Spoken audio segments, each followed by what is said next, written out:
तो चलिए शुरू करते हैं। आज हम अपना यूनिट 2 का सेकंड टॉपिक जो कि है शास्त्रीय सिद्धांत का दूसरा वाला पॉइंट।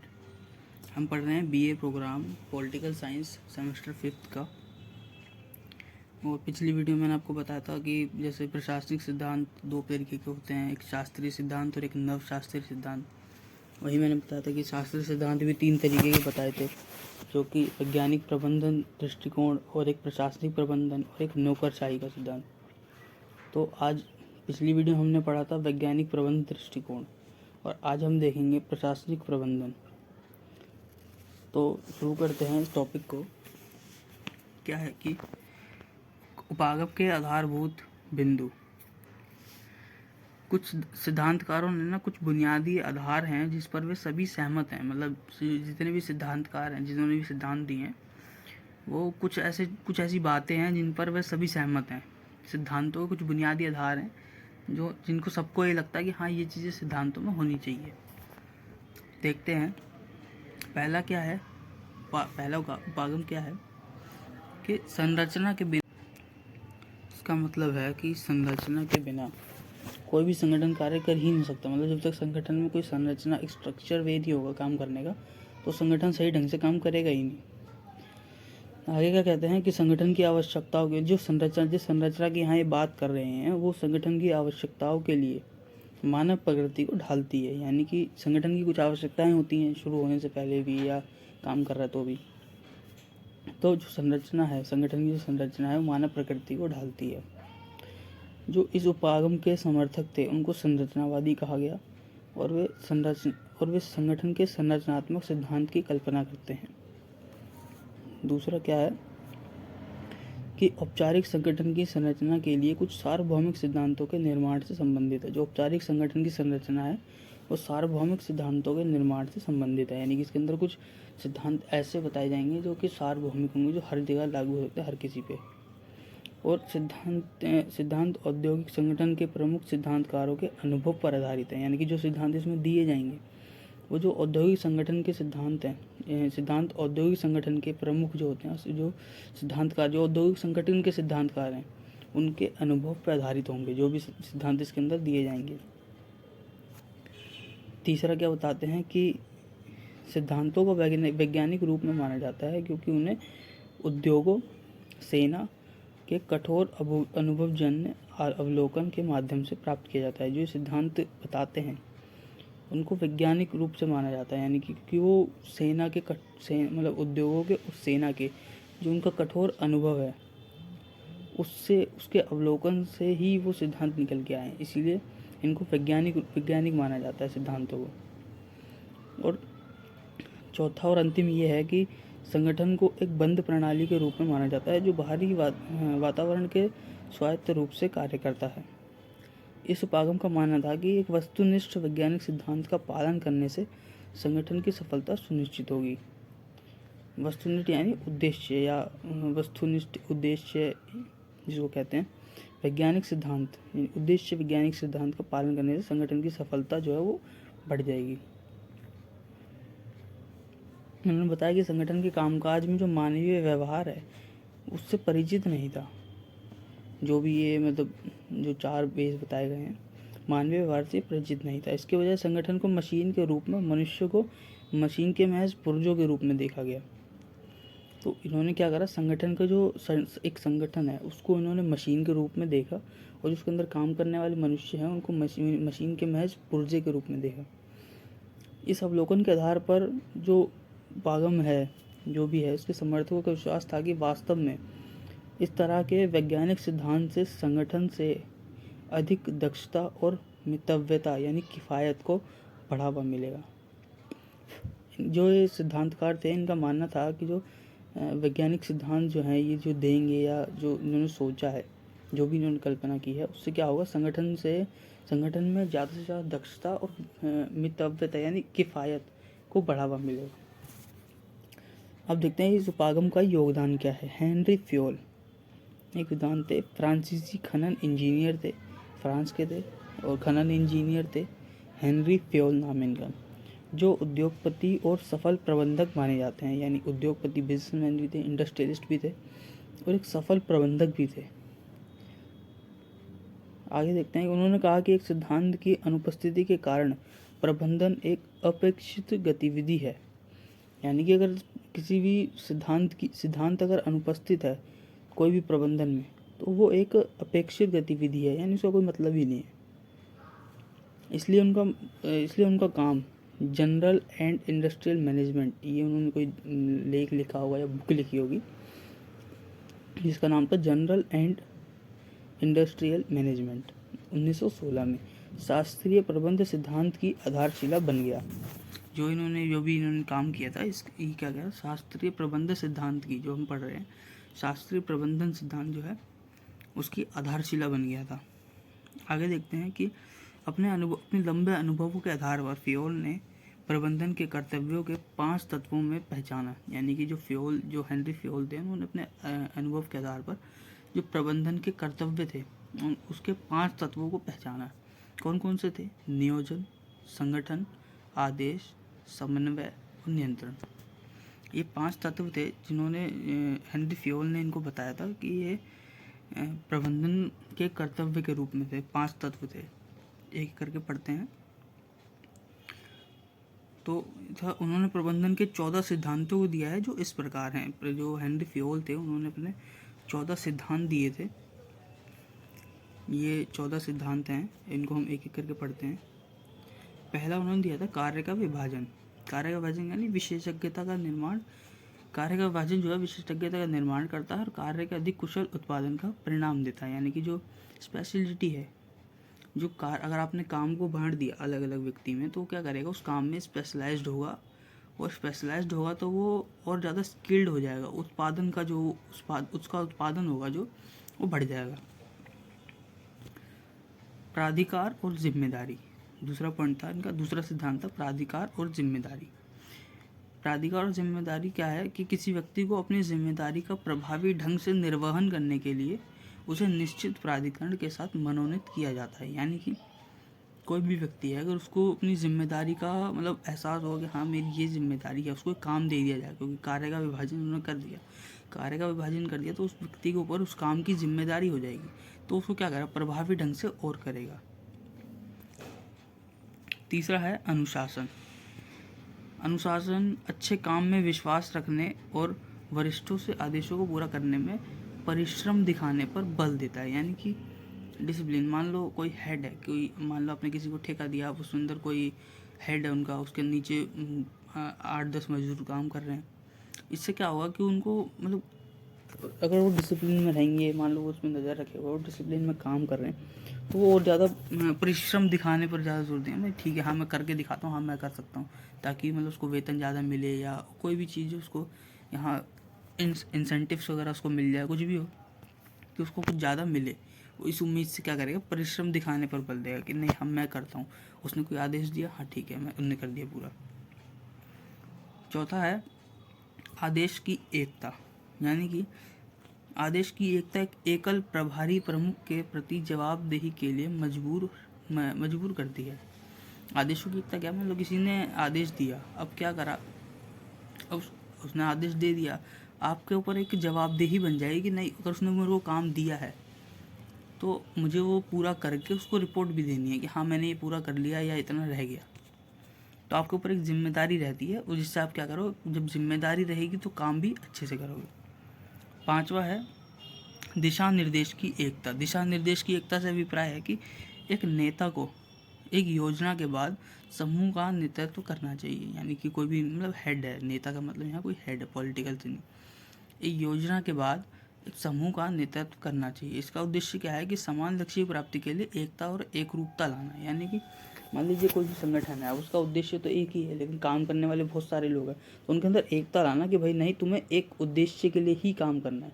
ये नहीं है कि वो सिर्फ अपनी मजदूरी से मतलब रखे हुए है, या उसको अपनी व्यक्तिगत खाली ज़रूरतें पूरी करनी है इसलिए काम कर रहा है। तो उसके अंदर एक मतलब समूह का नेतृत्व करते हुए एक जो संगठन का लक्ष्य है उसके प्रति उनको एकरूपता लाना, एकता लाना, ये होता है दिशा निर्देश। उसी अनुसार उसको दिशा निर्देश देना। व्यक्तिगत हितों की सामान्य हितों के प्रति अधीनता। यानी कि सामान्य हित के लिए व्यक्ति के निजी हित को अधीन रखना। मान लो आपका कोई भी उद्देश्य है, तो आपने क्या करा कि उसका, मान लो एक लेबर आपके पास काम कर रही है, अगर कोई भी संगठन में कोई भी आदमी काम कर रहा है, तो उसकी व्यक्तिगत कुछ ज़रूरतें होंगी, कुछ उसके खुद के हित होंगे व्यक्तिगत, तो उसको व्यक्तिगत हित का लालच देना कि भाई नहीं, तू अगर काम करेगा तो मैं तुझे ये दे दूंगा, या मान लो पैसे ज़्यादा दे दूंगा। अगर कोई पैसों के लिए काम कर, उसको पैसों की ज़रूरत है, तो आपने कह दिया नहीं मैं तो कोई पैसे ज़्यादा दे दूंगा, तो ये काम कर दे। तो जो उससे क्या होगा, आपके सामान्य हित भी पूरे हो जाएंगे और उस बंदे के व्यक्तिगत हित भी पूरे हो जाएंगे। तभी सभी की भलाई के लिए निजी हित या कुछ लोगों की सेवा से समझौता ना किया जाए।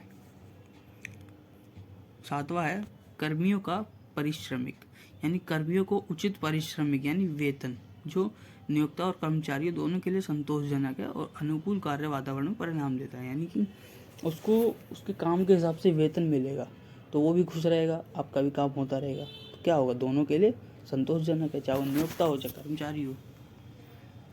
8वां उन्होंने बताया केंद्रीकरण।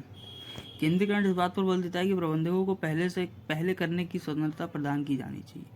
मतलब जो भी प्रबंधक है, अब सेंट्रलाइज्ड मतलब हो गया, जैसे मान लीजिए आप कोई भी संगठन काम कर रहा है, अब उसके अंदर कोई भी अगर आपको कोई इशू आ जाता है, कोई समस्या आ जा रही है, कोई अगर कोई पूछताछ करने आ जा रहा है, तो क्या होगा, हम हर जगह देखते हैं कि नहीं मैनेजर से बात कर लो, मैनेजर से या अपने ओनर से बात कर लो। ज़्यादातर मैनेजर होता है, तो क्या होता है, मैनेजर क्या है, वो प्रबंधक है, तो हर जगह प्रबंधक को पहल करनी है। यानी कि सेंटर में कौन आ गया, प्रबंधक, तो ये केंद्रीयकरण हो गया, सेंट्रलाइजेशन हो गया प्रबंधक का। 9वां है स्केलर चेन।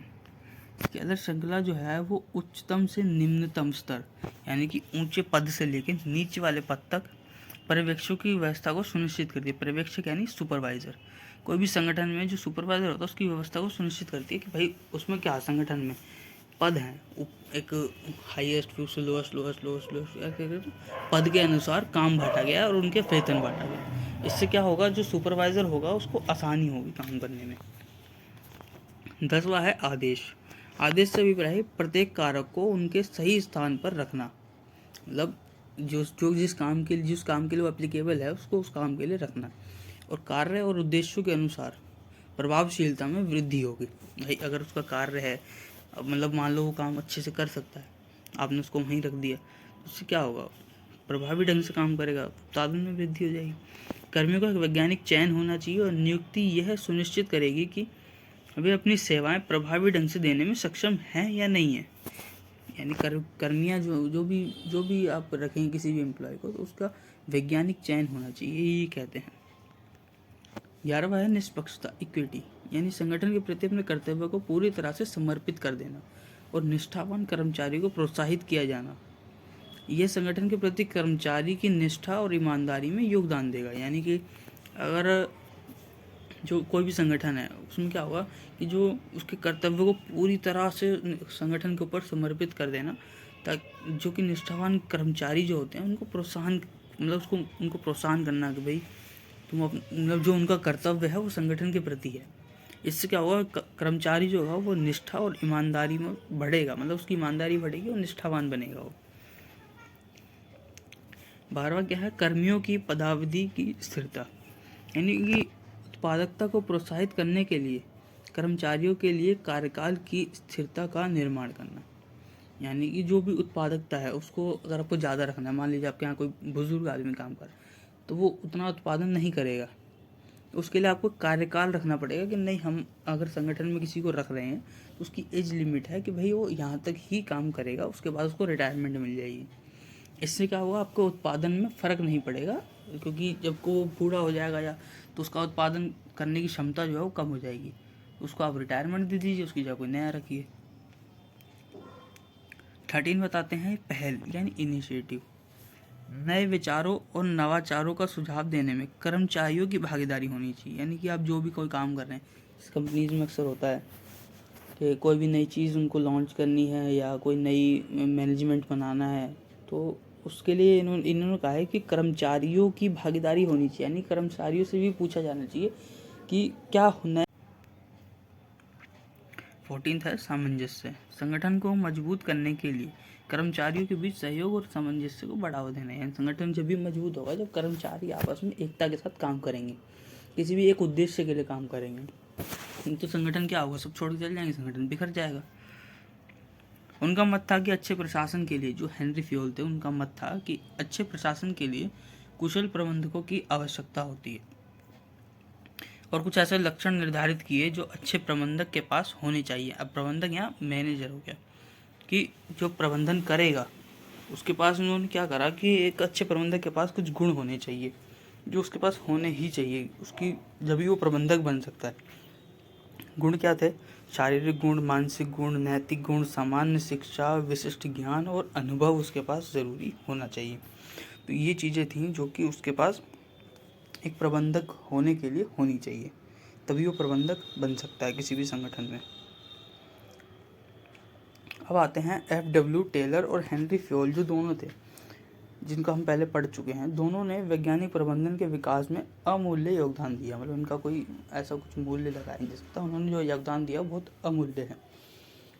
जहाँ टेलर के वैज्ञानिक प्रबंध सिद्धांत को विशेष रूप से केवल उत्पादन प्रक्रिया या कार्यशाला प्रबंधन की ओर लक्षित किया गया था, वहीं फ्योल ने सिद्धांत को सार्वभौमिक समूह दिया जो सभी प्रकार के संगठन में लागू हो सकता है। यानी कि ये बता देंगे जो टेलर था, F.W. टेलर का हम जब वैज्ञानिक प्रबंधन दृष्टिकोण पढ़ा था, सिद्धांत पढ़ा था, वो उन्होंने क्या किया था, उत्पादन प्रक्रिया पे फोकस किया था। और जो फ्योल थे, हेनरी फ्योल थे, इन्होंने सिद्धांतों का एक सार्वभौमिक समूह तैयार किया जो सभी प्रकार के संगठन में लागू हो सकता है। दोनों में बस इतना सा फर्क था। अब हम देखेंगे लूथर, गुलिक और उर्विक, ये भी कुछ विद्वान हैं, इन्होंने भी अपने अपने सिद्धांत दिए हैं। तो गुलिक और उर्विक के कार्यों के प्रशासन के विज्ञान के विकास में बड़ा योगदान है और उन्होंने the papers on the science of administration, ये इन्होंने बुक लिखी थी, बुक लिखी है या डॉक्यूमेंट ऐसा कुछ लिखा नहीं है, कार्य लिखा हुआ है, the papers on the science of administration. Gulick और उर्विक के विचार जो थे वो सिविल सेवा, सैन्य, औद्योगिक संगठनों में काम करने के अनुभव से ओतप्रोत थे। यानी कि जो लूथर, गुलिक थे और उर्विक थे, ये सिविल सेवा, सैन्य और औद्योगिक संगठनों में काम कर चुके थे और इनके पास अनुभव था इनका, और इसी के आधार पर इन्होंने अपने सिद्धांत दिए थे। अगला है F.W. टेलर और फ्योल के कार्यों के प्रेरित होकर इन्होंने संगठन के सार्वभौमिक सिद्धांतों का संश्लेषण किया। इन दोनों से प्रेरित होकर इन्होंने सार्वभौमिक सिद्धांत ढूंढे संगठन के, जिसे संगठन के शास्त्रीय सिद्धांत या प्रशासनिक प्रबंधन के सिद्धांत के रूप में माना जाता है। जो इन्होंने सिद्धांत दिए उनको हम प्रशासनिक प्रबंधन के सिद्धांत के रूप में जानते हैं। उर्विक के अनुसार दोषपूर्ण संरचनाएं समाज में वैमनस्य और भ्रम के लिए जिम्मेदार हैं। इस प्रकार संगठनों के डिजाइन में कार्य की पहचान के साथ साथ नौकरी की प्रकृति और उसकी प्रोफाइल को प्राथमिकता दी जाती है।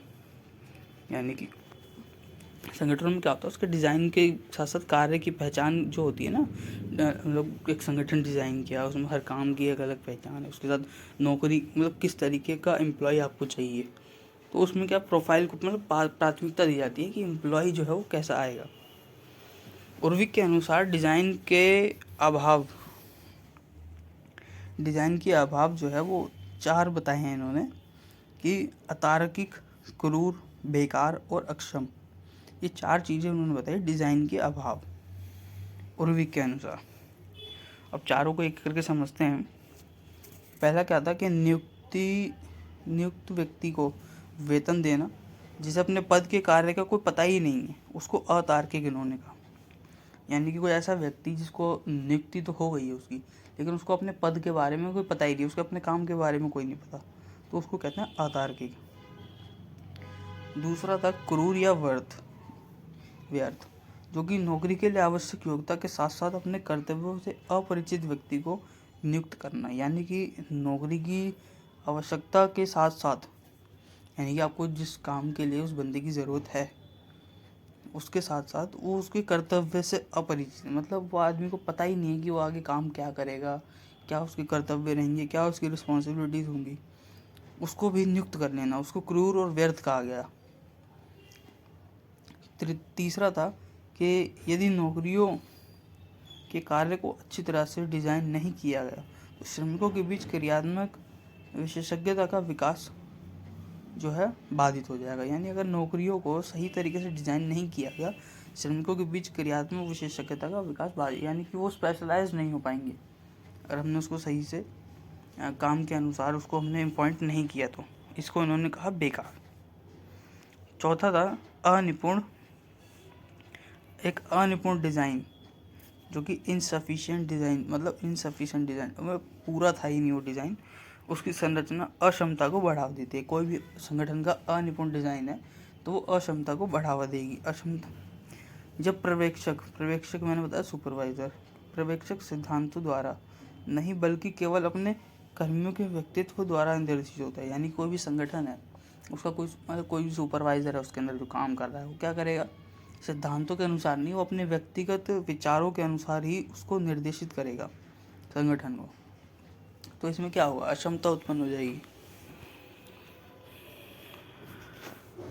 इस प्रकार इस उपागम को संरचनात्मक उपागम के रूप में माना जाता है। जो भी उपागम दिया है इसको संरचनात्मक उपागम के रूप में माना जाता है। अब गुल्लिक और उर्विक ने प्रशासन की संरचना के विकास पर अधिक ध्यान दिया। इन्होंने प्रशासन की जो संरचना है ना, उसके डेवलपमेंट पर ज़्यादा ध्यान देना शुरू कर दिया। अब गुल्लिक ने 10 सिद्धांत दिए प्रशासन के लिए, जो कि थे कि कार्य का विभाजन और विशेषज्ञता, ये हम ऊपर अच्छे समझ चुके हैं। विभागीय संगठनों के आधार। तीसरा था पद सोपान द्वारा समन्वय, यानी कोऑर्डिनेशन थ्रू हायरार्की। विमर्शित समन्वय, डिलिबरेट कोऑर्डिनेशन। समितियों के अंतर्गत समन्वय, कोऑर्डिनेशन थ्रू कमेटीज। विकेंद्रीकरण, डिसेंट्रलाइजेशन। अभी हमने केंद्रीकरण पढ़ा था, ये विकेंद्रीकरण है। हम बता आदेश की एकता अभी पढ़ चुके हैं। लाइन एंड स्टाफ, प्रत्यायोजन और नियंत्रण का क्षेत्र। ये 10 सिद्धांत थे जो गुल्लिक ने प्रशासन के दिए थे, और इन्होंने माना था इम्पोर्टेंट, गुल्लिक मानते थे कि जो कार्य का विभाजन है और विशेषज्ञता है, इसको इम्पोर्टेंट मानते थे सब में, 10 में से, जो कि संगठन का आधार और कारण है।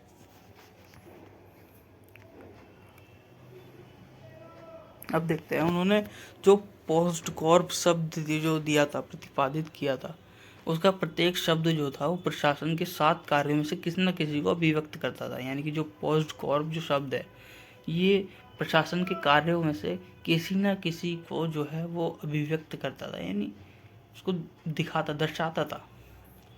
तो कार्य देख लेते हैं। पी का मतलब प्लानिंग, नियोजन, यानी कि जो भी हमारे पास संसाधन है और उसको कुशल तरीके से संगठन के लक्ष्यों तक पहुंचाने के लिए क्या हमें करना पड़ेगा, उसके लिए प्लानिंग। मतलब हमारे पास इकोनॉमिक्स में भी हम पढ़ते हैं कि हमारे पास रिसोर्स जो है वो लिमिटेड है और हमारी जो इच्छाएं हैं वो अनंत है। ठीक है, तो यही चीज़ यहाँ अप्लाई होती है कि जो रिसोर्स होते हैं हमारे पास वो हमेशा लिमिटेड होते हैं, तो उनका सही तरीके से उपयोग करके कैसे संगठन के लक्ष्यों को पाया जाए।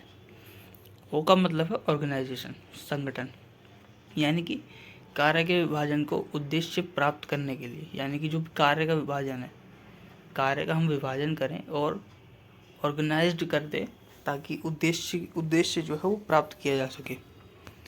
ऐसा है स्टाफिंग या कार्मिक वर्ग। स्टाफिंग मतलब जो भी भर्ती हम करते हैं उनको फिर ट्रेनिंग देते हैं, नियुक्ति करते हैं, उनको अनुशासन सिखाते हैं, फिर उनकी रिटायरमेंट करते हैं, ये चीज़ें स्टाफिंग में हो गई। डी डायरेक्टिंग यानी निर्देशक, यानी प्रबंधकों के समान आदेश और निर्देशों द्वारा प्रशासन की सक्रियता को अधीनस्थों के निर्देशों से संबंधित, यानी कि प्रबंधक जो है उसके सामान्य आदेश और निर्देश ताकि लक्ष्य को प्राप्त किया जा सके। तो ऐसे लक्ष्य जो सिद्धांतों के अनुसार हो। कोऑर्डिनेटिंग या समन्वय, उसका अर्थ है कि संगठन के कार्य में टीम के सदस्यों के बीच समन्वय और सहयोग से, वही मैंने बताया तभी एकता वाली बात कि जब एक मिल के काम करेंगे तभी लक्ष्य को पाया जा सकता है। अगर सब अपने अपने व्यक्तिगत हितों को लेकर बैठ जाएंगे तो संगठन का जो हित है या उद्देश्य है वो पीछे रह जाएगा। आ रहा है रिपोर्टिंग का मतलब होता है जैसे अब आपको सुबह कोई काम बताया गया, शाम तक आपको उसकी रिपोर्टिंग करनी है। आपने करा, नहीं करा, कितना करा, पूरा हो गया, नहीं हो गया, क्यों नहीं हुआ, तो ये सारी चीज़ें रिपोर्टिंग में आ जाती हैं। बी से हो जाता है बजटिंग या बजट। बजट आपको पता ही है, जैसे हम अपने देश में भी बजट बनता है कि भाई इतना पैसा आया और इतना यहाँ खर्च, इतना हॉस्पिटल के लिए जाएगा, इतना इसे स्कूल के लिए जाएगा, इतना सड़कों के लिए जाएगा, इतना हथियार खरीदने में जाएगा, इतना इसके लिए जाएगा। तो ये सारा क्या होता है, बजट बनाते हैं हम कि इतना पैसा आया है, ये यहाँ इतना इतना जाएगा, जैसे हम अपने घर में भी बनाते हैं अक्सर। तो ये हो गया पोस्ट कॉर्प शब्द का मतलब पूरा खुल के। अब देखते हैं उर्विक द्वारा प्रतिपादित कुछ सिद्धांत जो कि उन्होंने दिए। अभी हमने देखे थे गुलिक के, लूथर गुलिक के सिद्धांत। अब हम देखेंगे उर्विक के।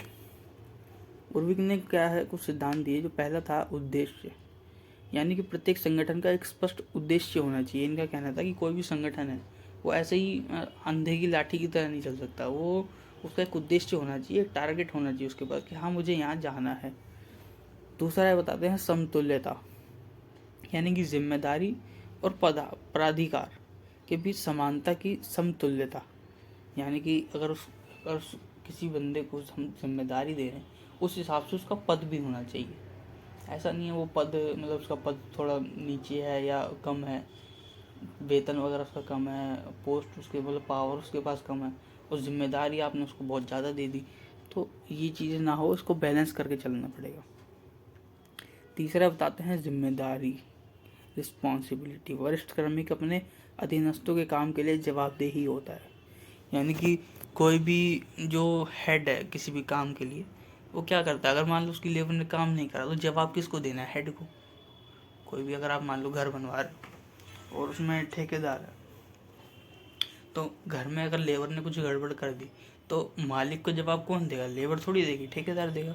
तो वही चीज़ यहाँ आ जाती है, जिम्मेदारी ठेकेदार की हो जाती है, यानी कि हेड की हो जाती है।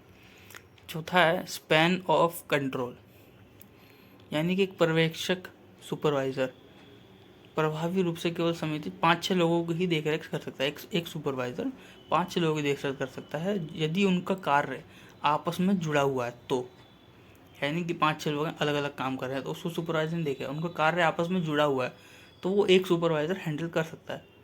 लेकिन ज़्यादा श्रमिकों के साथ अगर श्रमिक ज़्यादा होंगे तो पर्यवेक्षक के लिए जिम्मेदारी जो है नाटकीय रूप से बढ़ जाएगी, कहने को बढ़ जाएगी लेकिन वो उतना ध्यान फिर देगा नहीं।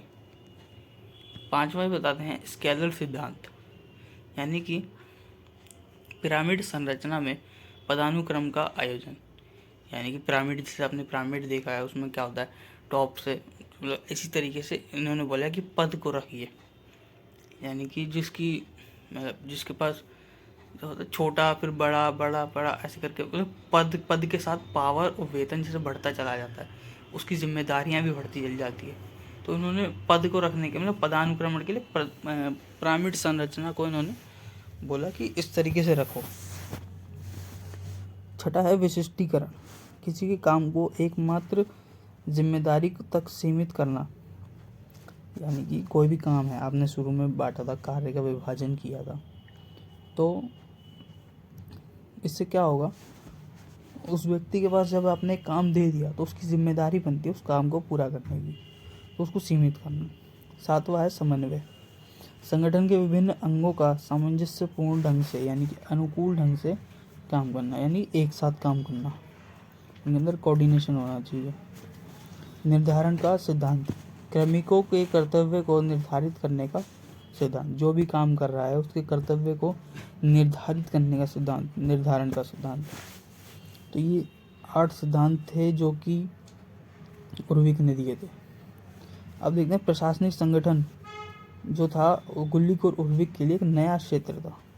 तो उर्विक ने सुझाव दिया कि जो इनके सिद्धांत है वो ढांचे के रूप में अधिक उपयोग किए जाएं, मतलब एक ऐसा नहीं, वो इन्होंने खुद ही मना कर दिया कि ये प्रशासन के लिए सिद्धांत इनके अनुसार अभी नहीं है, क्योंकि प्रशासन को भी नया नया क्षेत्र है इनके लिए, प्रशासन को ढंग से जानते नहीं है। रूप मतलब एक ढांचे के रूप में इनके सिद्धांतों को इन्होंने सुझाव दिया कि अधिक उपयोग किया जाए, जिसके माध्यम से व्यक्ति अपने स्वयं के अनुभव के विचारों को एकत्र और व्यवस्थित कर सकता है, यानी कि अपने खुद के हित ही वो परिपूर्ण कर सकता है इनके सिद्धांतों से, ऐसा इनका कहना था उर्विक का। तो अभी हमने गुलिक और उर्विक के कुछ सिद्धांत इसमें देखे। बाकी का पूरा चैप्टर हम देखेंगे अगले पार्ट में। तब तक के लिए goodbye. Thank you very much.